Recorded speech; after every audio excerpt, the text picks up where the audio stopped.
Hidden Demon Within, Chapter 7.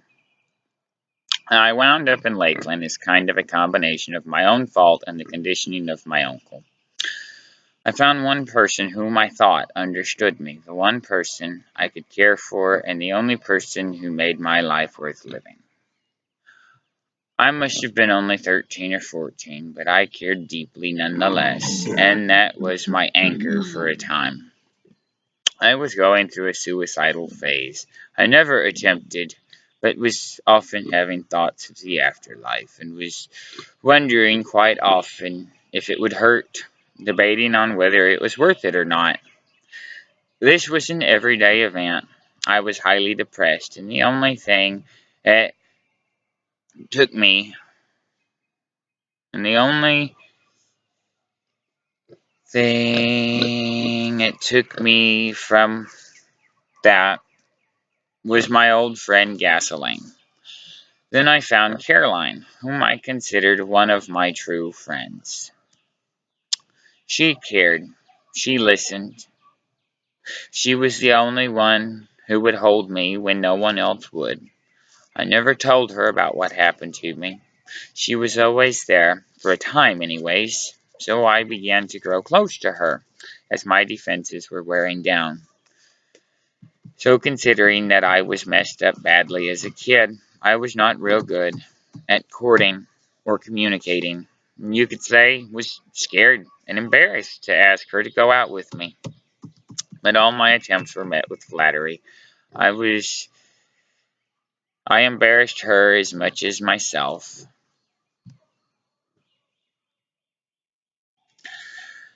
I could make her laugh, she could help me laugh, and boy could I make her blush something fierce. But somehow we gradually grew apart for some reason, mostly because my class schedules had changed.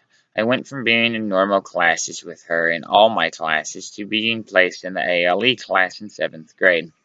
Then I went to Piney Ridge, where I ignored the treatment offered. I didn't get the most out of it, and all I could think about was Caroline. I had an empty void that longed for her, and to this day still does to a point. The spirits were right when they told me I would forever be lonely.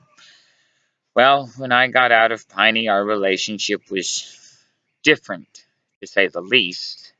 She tried to mend it. We had a tornado drill at school one day, and lo and behold, if she wasn't sitting outside my classroom across the hall where I was sitting. She tried to make small talk with me. When our eyes met, she lit up like a candle, but I couldn't talk to her. And the crowd she was sitting with was the same ones that bullied me time and time again, so I just brushed her off. I didn't respond to her. She pretty well refused to talk to me after that. I looked in the phone book and found her number, so I called her. And you could hear it in her voice. She was excited to hear me again. "Who is this?" "It's Billy," I replied shyly. She said with excitement and panting in her breath, "It is? Oh my God, I've missed you. How are you? What have you been doing? And where were you last year?" My heart leaped, pounding in my chest. Sweating and nervous as hell, she wanted to know where I had been for the last year and what had happened. I couldn't believe she cared enough to notice that I even left, and that she was truly concerned for me and missed me. I couldn't lie to her, so I told her as much of the truth as I dared, and then we became very distant. I tried to do the right thing. I tried to apologize and show her my love to no avail. Her dad accused me of being a stalker. Told me she wasn't old enough to have boyfriends and didn't want me to talk to her again. I told him that we weren't going out and I didn't want to be her boyfriend. I just wanted someone to lean on and be my anchor and that we were just friends. He told me, "That's fine, you can be friends at school, but keep it at school. Don't be calling here at the house again." My heart instantly dropped. I got very depressed, and my mind made up the rest, I'm sure. I began to have dreams of her. Not exactly intimate. A few were, but more of what our friendship could have been. That put me into a deeper state of deprivation, and no, I didn't tell anyone of this. I just went about my day-to-day life, barely holding my head above water. Then I took a turn toward psychotic. I told her about my dreams and feelings quite bluntly. Then the school counselor talked to me about it. I must have scared him too. I told Dave Maxwell, the counselor, that I believed these dreams to be premonitions and visions from God. Not exactly the best thing to tell a psychologist. So again, I was having a psychiatric evaluation by a psychiatrist from Piney Ridge. He told my mom that I was on the brink of having a delusional psychotic break, in which I probably already was having one. He made the recommendation that I go to their mental health facility in southern Arkansas. The facility refused to make accommodations because of the previous institutionalization at their Fayetteville facility. They recommended that I return there. Fayetteville refused to admit me as well. According to the evaluation, they deemed I may be psychotic, but that I was not at risk of reoffending. So that put us back at square one. So my therapist, Arthur, that I had been seeing for 2 years after my release from Piney Ridge, had reviewed the evaluation and made a recommendation to me about Lakeland. The funny thing is, he gave me the option not to go. He told me he found a place and asked if I believed that I really needed to go there. Do you believe that you need to be there, and if not, how would you convince me otherwise? Arthur asked. If you're asking me that, you have already made up your mind, and anything I have to say won't make a bit of difference, I replied. You assume an awful lot. What makes you think I've decided anything? Arthur retorted. Well, why else would we be having this conversation? I asked. Because I want your input. Because I haven't decided yet. Because you're my patient, and I'm trying to make the best decision for you.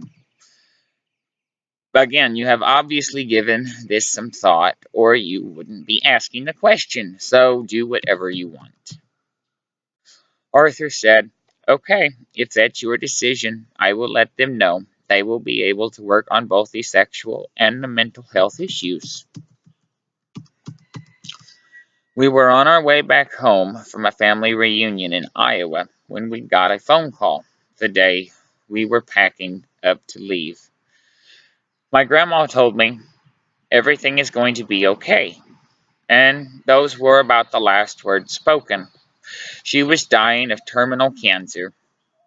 We knew that would be the last family reunion that she could make it to.